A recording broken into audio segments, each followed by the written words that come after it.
अब आ जाइए गोल वाला हे। एक तो अपना हे कौन सा है, दो है, एक हे है जीम वाला और दूसरा है गोल वाला। तो जो गोल वाला हे है इसके और भी शेप बताया गया था आप सबको, और शक्ल बताया गया था। हाँ जी बिल्कुल सही।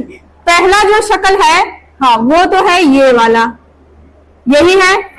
अगर कहीं दरमियान में हा की आवाज आए, पहले भी हर्फ जुड़ता हो और बाद वाला भी जुड़ता हो, तो एच वाला, एच को टेढ़ा करके लिख दीजिए, ऐसे जैसे एच लिखते हैं ना वैसे ही लिख दीजिए टेढ़ा करके।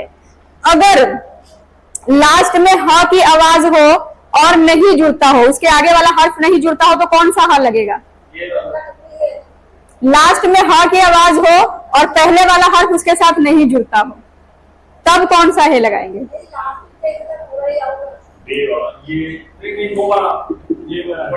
इसका यही काम है ना कि तोड़ के आता है। जैसे आप सबको लिखवाया गया था लफ्ज वह राह लिखवाया गया था ना, तो उसमें क्या था कि ये इसके पहले वाला हर्फ इसके साथ नहीं जुड़ रहा था, तो ये गोल वाला हे आ गया था। अगर पहले वाला हर्फ इस हा के साथ जुड़ के आएगा, लास्ट में हा की आवाज होगी, तो कौन सा हे लगेगा? मद वाला, जिसका नाम भी मैं आप सबको बता दी थी, लटकमी हे। लटका के जिसको लिखा जाता है लटकमी हे, यही था।